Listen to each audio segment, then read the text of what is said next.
Hello, this is davidji, and welcome to this week's Life Tools. We're always talking about meditation,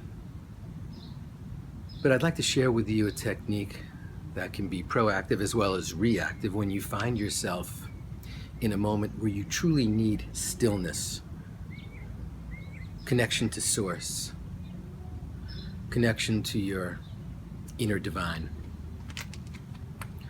So the proactive way is you're preparing for a difficult conversation. You're preparing for the big presentation. You're preparing for the big race, the big athletic competition. Whatever that thing is that you're preparing for, you're bound to have butterflies, distractions, swirls, and things that take you out of your game, out of the zone. And so one of the ways to get yourself right back into the zone is practicing 16 seconds. Now there's the reactive mode of this. You're hanging out with people and then someone says something to you and you get a little tender or defensive or sensitive. Something happens that you're not prepared for and you're not really sure how to react. Someone says something and you've been holding on to some emotional turbulence and you turn that into emotional leakage and zap them back. We've even had that moment where an innocent person just comes into our awareness, and because we've been stewing or sad or self-reflective about something that's bothering us, we snap back at them or we shut down. We treat them as if they have something to do with the original challenge to begin with. So I've talked about this technique before, and I encourage you to practice it as well because it works quickly. And not only that, it also gives you insights into the power of meditation. How does meditation work?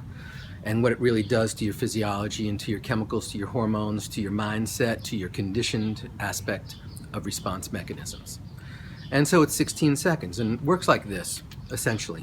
Think about something that has been bothering you. Think about something that's been creating some fluttering inside your heart or a weight on your chest or some type of overwhelm or swirl. And get clear on that.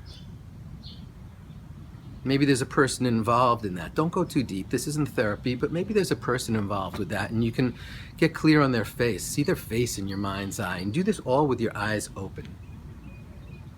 Maybe you can even sense that sensation somewhere in your physical body. You feel it in your throat.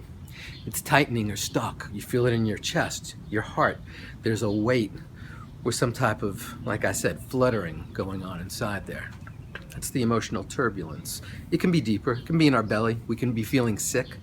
It can be in our solar plexus. It can be heat. Whatever it is. But get clear on that. Last week we talked about emotions and really understanding the subtle nuances of our emotions. And this week, let's use that. Let's continue that practice where we really say to ourselves, oh, I'm feeling, and then finish that sentence. Angry, pissed off, irritated, frustrated, anxious, stressed out, and then go deeper into the subtle nuances of even those emotional interpretations.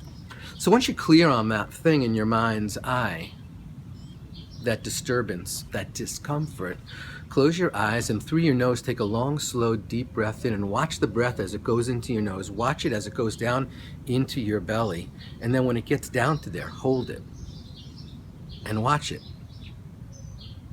and witness it. And then release that breath, allow it to come back up and watch it the whole way. The key is the watching, the observing, the witnessing. Allow it to go out your nostrils and watch it as it goes back out and leaves, and then hold that breath out. And keep watching it and witnessing it. And now open your eyes and breathe normally. That was 16 seconds. 4 in, 4 hold, 4 out, 4 hold. And the key is to watch it the whole time because you can't be in the present moment watching your breath and thinking about that other stuff. Now, this is not meant to make it go away. This is meant to bring you into the present.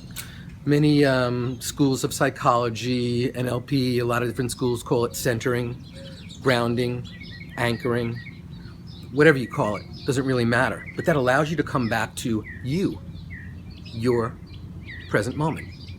And then you have to ask yourself in that moment, here I am in this sacred, precious present moment.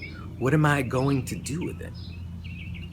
And that's going to allow you just 16 seconds of pattern interrupt where you can then make a more conscious choice, where you will then be recentered. And even if you just open your eyes and then close them again and keep connecting to that space, it'll connect you to your presence, your present moment, where you're not in the past and you're not in the future. Because that's where all the anxiety and stress and pain and fear is. It's out here on the ends. In here, you're safe, you're pure, you're whole, and you're present. Let's practice that this week. And in the meantime, I'll see you in the gap. Namaste.